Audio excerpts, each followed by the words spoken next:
Welcome to the Moments of Joy podcast.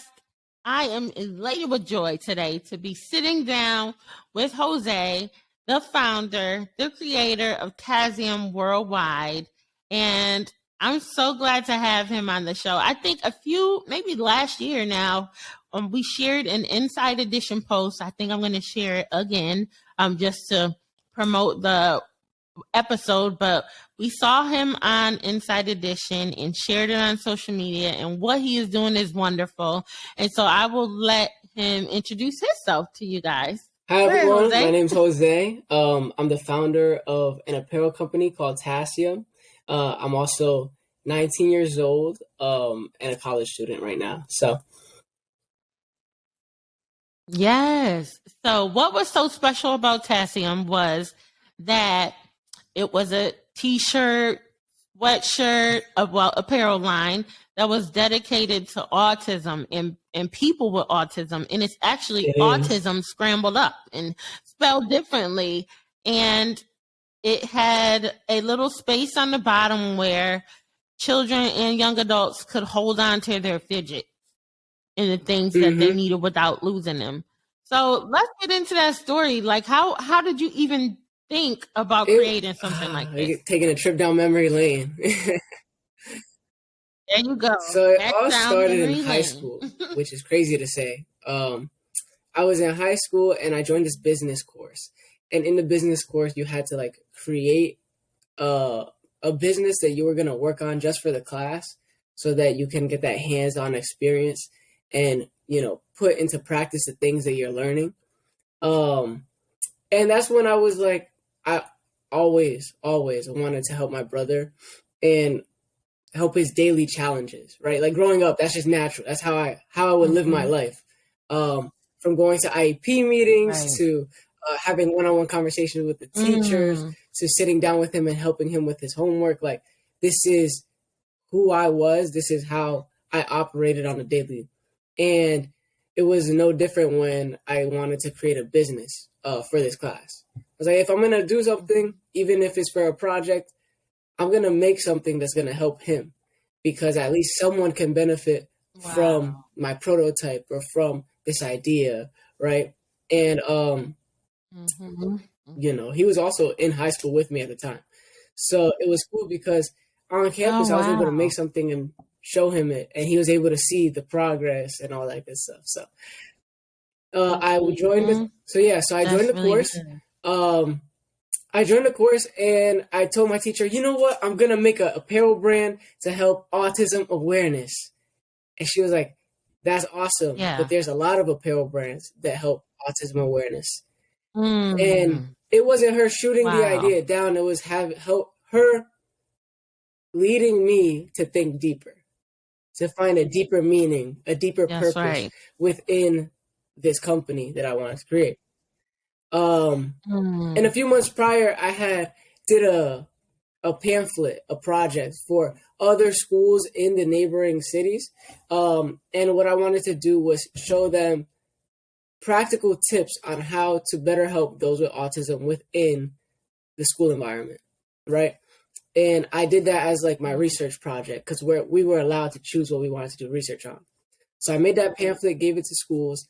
And in that pamphlet, the biggest thing that most schools could do to help their students is providing fidget toys. That was one of the top tips due to my research, right?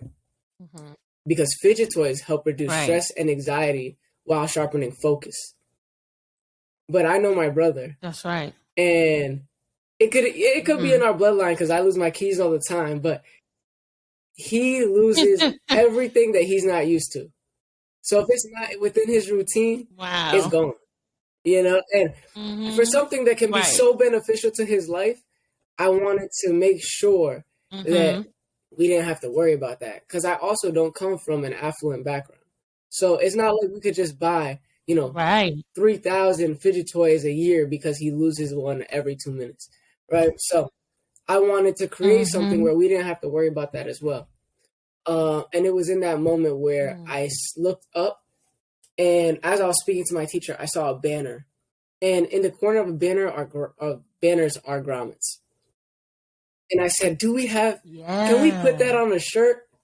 And she said, yeah, we have the machine in the back. So we get it. It's like a little hand press thing. I get one of the shirts laying in the back, Mm-hmm. put it on the machine, do the grommet, and it worked. I'm like, oh, that's super cool. Is there such thing as keychain fidget toys? And there is. So I looked it up. I figured out that existed. And then I looked up carabiner clips, and that's how I created the fidget infused aspect of Right. Tasium. And then I took the word, Wow. the first of its Time. kind. And then I took the word autism and scrambled it to come up Mm-hmm. with the word Tasium. And now we're launching sweaters, hoodies, Wow. sweatpants. So What was the response of your she loved it. teacher? She thought it was super creative. She's so there was actually like three Mm-hmm. specific teachers that helped me throughout the process. And all of them were, Right. I'm just so grateful for them to be around me because their creativity helped spark my creativity and their questions helped me think Right. deeper and come up with a better solution than just having an awareness brand, which Mm-hmm. awareness brands are great. But I wanted to improve the quality of life, you know? Yeah. That's awesome. Yeah. And that's something that's, you're able to grow as a brand and add more things when you go along the journey. So your brother, who's older, You you know, or your that's so brother? funny because he has a beard, so people think he's older, but it's me. It's me. Yeah. I got the baby face. Yeah, it stinks. I know he looks a little older, like he could be a year or two, but the way that you nurture him, I knew it just had to be a younger brother. That's so cool. And so the inside edition piece that was shared about you, how did they find Oh, out about that's a you? cool story. So, um, it kind of goes back to how Tasium was created. So, to give a Mm-hmm. to give the whole story, I create Tasium in that class. Okay, Mm-hmm. I come up with a 60-second elevator Yeah. pitch. I put together, the cost structure, how much it's going to cost, how much I'm going to sell it for, who is going to help, all that good stuff, right? And then at the end of the class, there was Mm-hmm. this entrepreneurial challenge for the youth, right? It's called the Youth Entrepreneurial Challenge. Essentially, it's Shark Tank for kids. It's Shark Tank for high school. And there was Right. 20,000 participants Wow. within this competition, and the winner received Mm-hmm. $15,000 in startup funds. So me, I Mm. had nothing to lose, and I was like, let's take this to the next level. Let's Right. try it out. And it was in the midst of COVID, so I was at school every day with my teacher from 9 a.m. to 5 p.m., Mm. grinding it out, refining the pitch, Wow. refining, the idea, the aspect of who I want to help and how I want to help them, and also trying to like Mm-hmm. anticipate questions. How am I going to answer this? How am I going to answer that? So I went and I joined the course, and by the grace of God, we were able to win the competition. That's crazy. And how many 20,000, kids 20,000 entered? across the world. So not like That America, not the Americas, Woo. the entire globe. We had Right. people in Mexico and India and Asia. It was everywhere. And after I won Wow. that competition, it was actually through that competition that I was able to get a full ride to Babson College, which is the #1 entrepreneur school in the Wow. country. Um, and Mm-hmm. in my first month of college, I received a call from the company that put together that challenge called Nifty and FTE. And Yeah. they Uh-huh. are they bring a young person every year to EY, Ernst and Young. I don't know if you know anything about them. Yeah, so Ernst and Yes, Young's a I've big heard of accounting it. firm, Mm-hmm. but they're huge into entrepreneurship. And they have this Oh, wow. 3-day conference, right? And there's panels and it's top of the line CEOs and like SVPs. All of these people are they're going there to not only network but for the Entrepreneur of the Year award. So it's like MVP but for business, Wow. like how it is in sports. So Mm-hmm. when Yeah. so they bring a young person every year to be a guest speaker, and this is alongside speakers like the CEO of Kellogg's, like the CEO of LinkedIn, and Gabby Wow. Douglas, like very big names, and here I am going to Right. speak. So they bring me out there. They bring me out there, and this is my first semester of college, right? Fresh out of high school, 18 years old, still had the baby face, and I'm Mm-hmm. there. I give my speech, tell everyone about my upbringing and why I do what I do. And once I walked off the stage, I met the anchor of Inside Edition, Deborah Norville, because she was speaking right after me. Wow. So That's before she went on stage, she hugged me and she wow. said, "I need you on my show." I had no idea what her show was at the time. I didn't know. I You knew didn't Inside Edition, but I didn't know that even was her show. And right. she's like, "Yeah, we just Right. get tens of millions of views every day." I was like, "Huh?" So Mm. after she was done speaking, I talked to her people and we were able to set something up for April. So it was in April that Tasium aired live nationally. Wow, Hmm. that's amazing. Okay, we're just gonna pause right here because you only gave us two stories so far, and I have like two more in my head I want to get to, but that is just so amazing. Like it just shows that God's hand was just really on your life, and this specific thing that you're doing Hmm. is needed because more and more children will be Hmm. diagnosed with autism. I'm so happy about now in 2023, the diagnosis being more because the Educated. doctors are more, the researchers, right, and resources. Not like when I was a kid. I'm only 37. I'm not 50, but less less children were diagnosed with autism, and sometimes because the parents didn't Yeah, want to even deal with that. So I can't imagine what your family kind of went through because your brother yeah. is of It that was so older age taboo of back then. children. There's like Mhm. when you think about, Yeah. early 90s and even early 2000s, it was people didn't see autism as what it is now, right? Which is just a different, it's Mm, literally like neurologically different. That's why they call it neurodiverse now, right? But right. before it was like he's crazy, or like my kid's broken, he's not working, he hasn't spoken and he's Hmm. 5 years old, right? Yep. And people get Hmm. scared because they don't understand it because it's out of the ordinary. But now, thanks to Hmm. research and decades worth of, info, we're able to understand Yeah. better. Able to better understand Yeah. this group of people. Absolutely. Hmm. Absolutely. And we're able to see amazing people like you and, be a part of communities and see other people's children that, give us hope. So, social media is a blessing. People can say what they want about it, but it's been very Hmm. positive for me. Um, Most recently, you Yeah, did a TEDx talk, yeah, and that's yeah, huge. Do you want to share a yeah. little bit about that? So, I mean, I never like grew up expecting to give a TED talk, but when the opportunity presented itself, I was Hmm. like, what? Why would I not? Like, I grew up watching these things in school, right? They use it to teach. And here I am having the Yeah. opportunity to give one at home at my college. Mhm. It was very exciting. I'm not gonna lie. Yeah. And the title of my speech was "Building a More Inclusive World." Right? That's what I do every day. That's what I aim Mm. to do every day.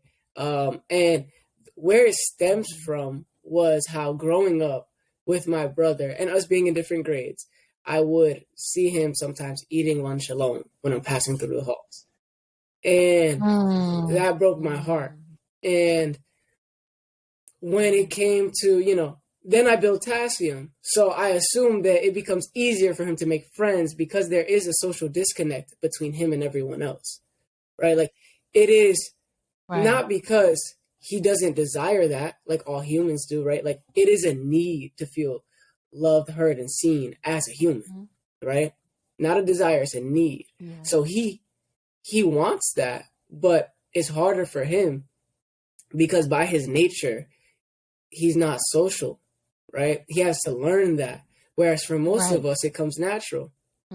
And it was always his biggest struggle within school. It wasn't even academics. And in my speech, I talk about how academically he's doing amazing, right? He's already taking college courses in high school. He's graduating high school this spring, which is exciting, right?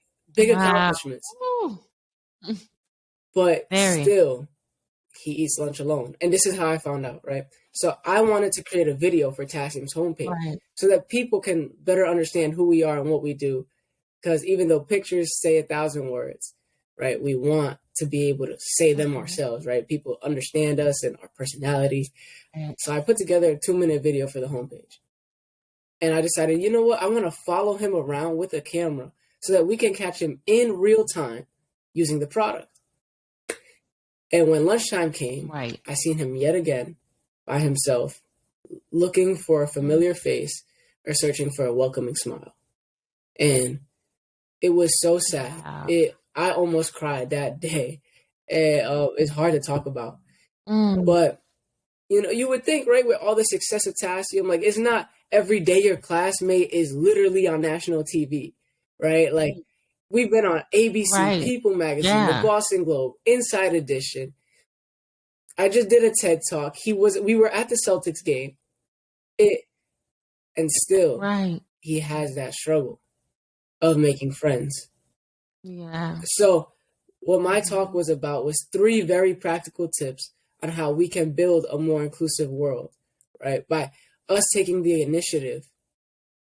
And I talked about how, you know, one of the first steps, or the first step, was understanding each other and really taking the time to learn about each other's struggles and diverse challenges, right? Because in order for us to understand each other, we have to take that extra step, right?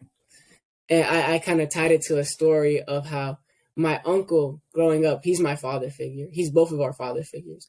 And growing up, he taught us, learn a little bit about everything.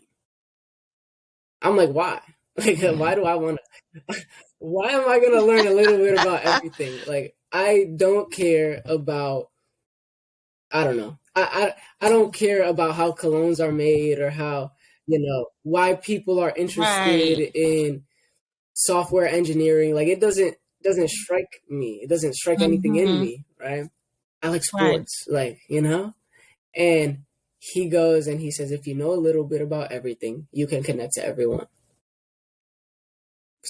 So that was the first tip. That's good. The second tip was to actively listen and to truly practice it. So a lot of times when we're having conversation, I'm thinking about what I'm going to say next.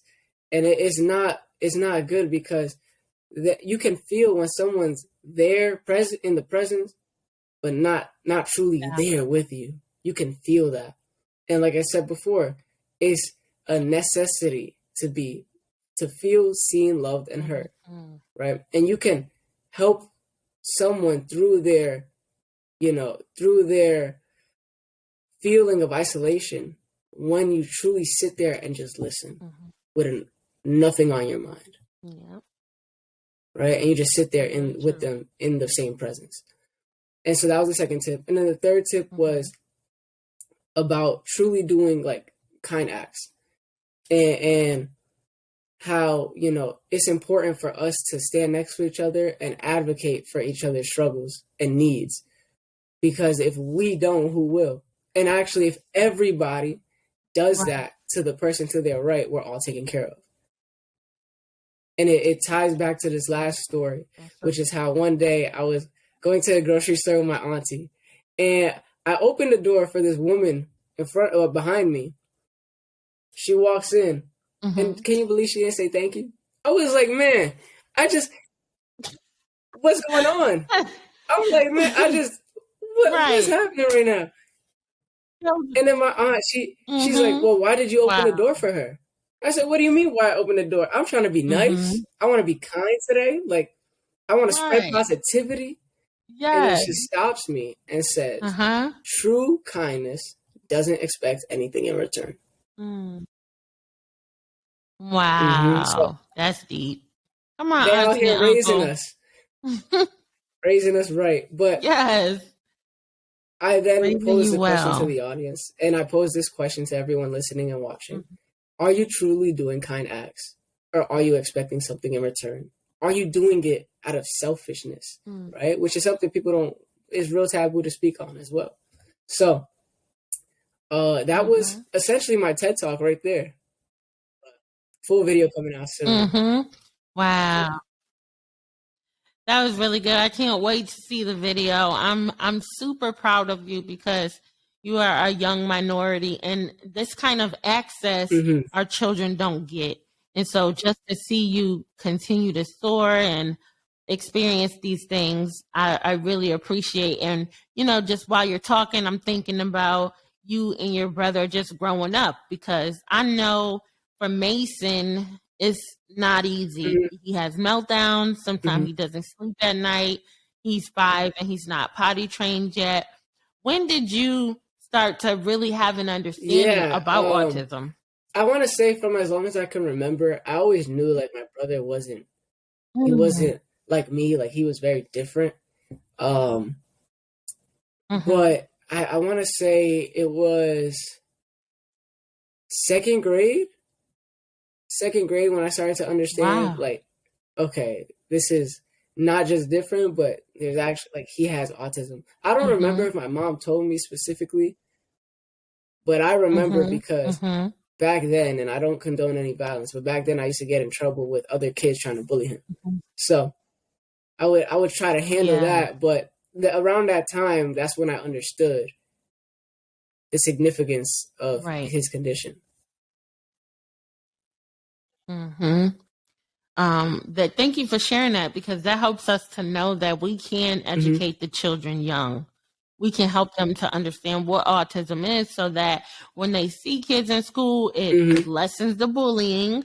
They're not making fun of them. They're being kind and understanding Yeah, about and you children know that have the autism. cool thing is that with now it's more widely accepted and understood.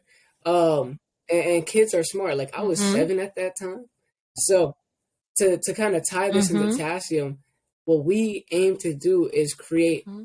those connections with kids with autism and everyone else versus like kind of like separating them how it normally was for me growing up with my brother. Yeah. Like if my brother walks in second grade Mm-hmm. with a toy attached to his shirt, with a poppet attached to his sweater, Right. kids are gonna walk up like, "What's that? Can I Mm-hmm. use it?" And now all of a sudden he has this Yeah. connecting point, which otherwise wouldn't have been there, Mm-hmm. and he's able to feel comfortable Yeah. in school and make friends because he's a kid with a toy on his shirt, and everybody loves it. Yeah. Absolutely. Yeah, that's pretty dope. I Yeah. never thought about that piece, but that's really good. Yeah. Um, and so recently you guys had a chance to go to the Boston Celtics game. I saw you on this in the center of the court. How was that experience and how did that come about? You're getting all the stories out of me today. You're getting all the stories out of me. I'm loving it too. So growing up, my brother and I have always been diehard Celtics fan. Like we bleed green. It is no joke. In our household, if you walk in with any other like shirt or hat on, talking about Lakers, Knicks, no, we close the door immediately. You can't come in. No, but seriously, it was an awesome experience. That was our first game ever. We never were able to go to a game. And for us to be at center court honored by our favorite team, it was awesome. He was even able to meet his favorite player, Paul Pierce. So we have a picture with him. He was sitting Wow. courtside. He dapped us up, Yeah. took a picture, and that right there made my Yeah. brother's year. And he's graduating this year. So I think that might have trumped it. I Yeah. don't know. But When you went to the game, did they like call your name out and like tell yeah, everybody yeah, what you they like did? they brought us Wow. onto literally they walked us out to the center court in the middle where they do the tip off. They had all of our like baby pictures and what Tasium is like on the Jumbotron. Oh my and they gave like a bio and a description of like who we are and why we're there. And we got a standing ovation of 20,000 people. Like a standing ovation. It was great. Like the people in the very top and in the nosebleeds, they looked like dots. It was crazy. It was, and I was just so honored to be able to help give him that experience, you know? Like I was happy during that day, not because it was my first game, but because of it's his and this is how he gets to experience it. Like we got a tour of the corporate offices and it's like a Celtics museum in there. So we got VIP the whole day. It felt great. But the way it came about was I spoke to someone from the organization. I want to say 6 months ago. It was during like my first semester of school this year. So like October-ish. And I told him about Tasium and the story. I was like, how can I work with the Celtics? I love this team. and my brother loves this team. Like, whatever we can do, I want to do. Right. And he was like, hey, there's this thing called Heroes Among Us. That's not my department, but I'll send over your information and we'll see what happens. And I didn't hear nothing for 6 months. And I was kind of like, man, it's all right. Like, we'll find another way, another time, somehow. This is my favorite team. At some point, I'm going to work with them. That's how I felt in the inside, right? And lo and behold, I get a phone call from someone from the organization, the community manager. And he's like, hey, do you want to come this Sunday? It's Monday. And he's like, hey, this Sunday, do you want to come to the game? I said, write it in stone. We are there. And it was perfect too, because if it was during church, I wasn't going to be able to go, but it was like a night game. So I was able to do both, and God is good. Oh, that is so beautiful.